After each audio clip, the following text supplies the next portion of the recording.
Hey, hope everyone's having a great day. Today's video is what I eat in a day for 10% body fat. So I'm going to show you exactly what I had on this day.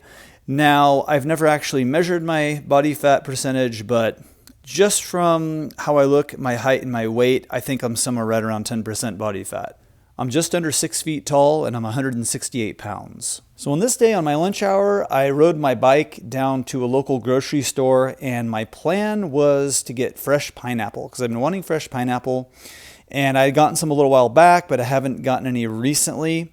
But unfortunately, when I got to the store, they didn't have any. They had these mangoes, so I got them instead. They weren't quite ripe yet, so I'll be having those a day soon. But on this day specifically, I ended up starting off with pineapple, but I just used my Tropical Gold. It's canned pineapple I eat when I'm not able to get good fresh pineapple. My dog loves it too. So this was at 1 p.m. I started with a can of the Tropical Gold pineapple. Then just after that, I had a bowl of this Plant Strong granola. This is by Rip Esselstyn. It's a healthy granola.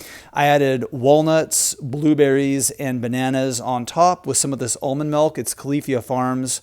It's a good brand. It's just water, almonds, and sea salt. So this was all at 1 o'clock. I had the pineapple, then I had the big bowl of oatmeal. Then at 5 o'clock, I put together a large salad. It had mixed greens. I had cucumber, avocado, and apple.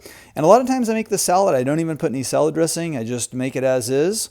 Then for dinner at 7 p.m., it was a 2-course meal. The first course, I had some prunes, a banana, a peanut butter and jelly sandwich on some whole grain bread, and some baked chips.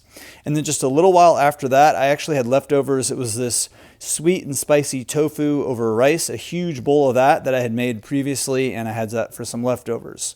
So that was it. Make sure you check out my plant-based recipe ebook. I have some delicious recipes. Give me a thumbs up or thumbs down. Leave me a comment. Let me know your thoughts. Subscribe for more videos. I hope everyone has a great day, and we'll talk to you soon. Bye-bye.